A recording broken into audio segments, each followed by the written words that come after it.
दिल्ली के constitution club में does God exist विषय पर एक लाइव डिबेट 20 दिसंबर 2025 को हुई, जिसकी गूंज बहुत दूर तक गई, जिसने भारत और दक्षिण एशिया में लोगों का ध्यान अपनी तरफ खींचा। इस बहस में देश के मशहूर शायर और संगीतकार जावेद अख्तर और मुफ्ती शमाइल नदवी, जो कि एक भारतीय इस्लामी विद्वान, धर्म प्रचारक, शिक्षक और वक्ता हैं, के बीच हुई।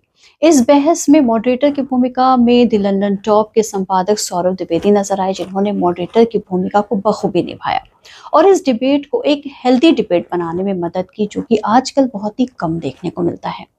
भगवान में विश्वास आस्था का मामला है या तर्क का?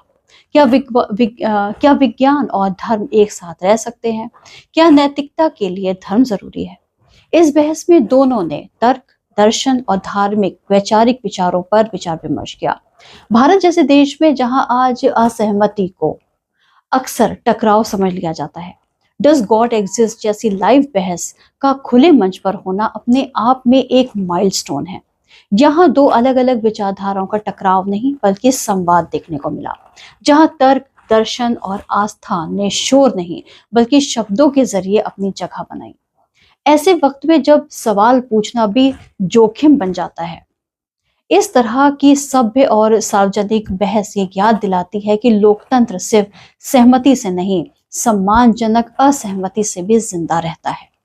डज गॉड एग्जिस्ट जैसी बहस में मुफ्ती शमाइल नदवी ने यह स्पष्ट किया है कि ईश्वर का अस्तित्व केवल प्रयोगशाला या भौतिक प्रमाणों तक जीवित नहीं रह जा सकता, क्योंकि साइंस कैसे का उत्तर देता है, जबकि क्यों और किसने जैसे मूल प्रश्न दर्शन और धर्म के क्षेत्र में आते हैं।